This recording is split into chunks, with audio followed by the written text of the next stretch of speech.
Kutiyana police સ્ટેશનમાં ગઈ તારીખ 1/5/2026ના રોજ મર્ડરનો એક ગુનો દાખલ કરવામાં આવેલો છે, જેમાં ફરિયાદી છે ગોવિંદભાઈ, અને મૂળ ઘટના એવી હતી કે એના ગુમ થનાર એમના જે દીકરા હતા, મરણ જનાર એમના દીકરા નરેન્દ્રભાઈ ઉર્ફે ભરત, જેની દુકાને એ કામ કરતા હતા અને જેના ઘરે રહેતા હતા એવા ચોટા ગામના રહીશ માલદેભાઈ દેવાભાઈ નંદાણીયા, એના દ્વારા કોઈ ઝઘડા અને એવા કારણોસર બંને વચ્ચે ઝઘડો, અને એની પછી જે આરોપી છે માલદેભાઈ, એમના દ્વારા આ મરણ જનારની હત્યા કરવામાં આવી હતી.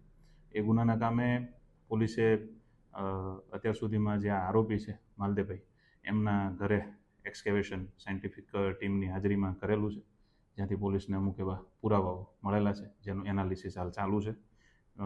ગઈકાલે સાંજના સમયે આ કામના આરોપી જે છે માલદેભાઈ, એમને પોલીસ દ્વારા વિધિવત રીતે અટક કરવામાં આવેલા છે.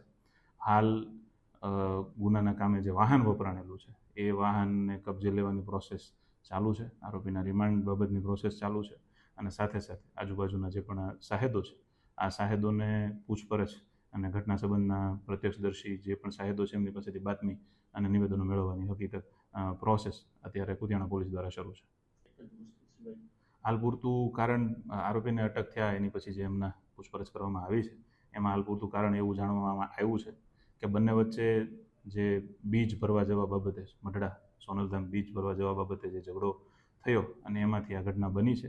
આરોપીની પૂછપરછ હાલ બી ચાલુ જ છે અને રિમાન્ડમાં બી પોલીસ રિમાન્ડ બી માગી રહી છે. રિમાન્ડ દરમિયાન પૂછપરછ થઈએ આ બાબતે વધારે ખુલાસા થઈ શકશે. આરોપી શિક્ષક છે સરકારી શાળામાં?